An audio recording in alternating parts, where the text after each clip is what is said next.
Okay, just a quick video on the Forney arc welder. So it has these older style plug uh, receptacles for the secondary welding leads, all the way down to 180 amp on the high side, 170 amp on the low side. So there's low ground and there's high ground. So I plugged the black one with the ground clamp into either the low ground or high ground. So if it's plugged into low ground, you get 170. If it's plugged into high ground, you get 180. Then on the low end, you get 20 on the low and 30 on the high. And it goes up in 10s and 15 type thing.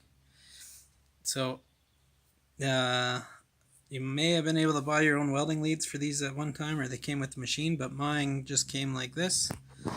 So I made my leads, and I had a guy ask me how to make them, so I'll just explain that. Here's two leads, black and the red. These old Forneys are mainly AC. I think there's a DC version as well. So you just buy bulk welding cable. This is number 2.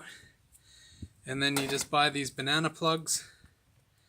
This one happens to be the black. It's just got a black pin type plug that plugs into the face of that welder. And then you put your ground clamp on the black and your Stinger electrode welder onto the red. And they're fairly straightforward. Some type of attachment, usually a lug and then a bolt, or a lug with a screw. So here's the lug. Obviously I had trouble and I've put a bolt in. It comes with a clamp. So the cable is just stripped back approximately an inch, and then you insert it into the clamp and tighten the bolt. And there it is, back onto the pin connector, or banana pin, whatever you want to call them. You can get the pins on Amazon or some welding shops, welding supply places will have them. Cable, you just buy bulk welding cable. It's called number 2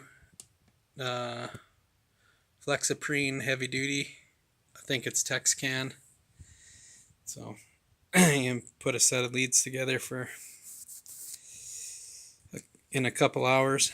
So anyways, that's how you make the old Forney welding leads if you need to replace them, or you bought one of them used or something and they didn't come with leads. And then just as a bonus, that's the welding outlet for the old Forneys. There's no ground. This is top pin's actually a neutral.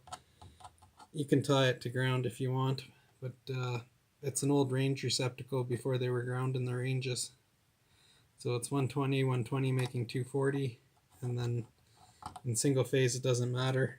This is your neutral or your ground, which is bonded back at your service panel. So essentially it's the same thing. It's a reference of 0. It's case bonded inside the red welder, so it's not like it goes to a winding or anything. It goes straight to the case.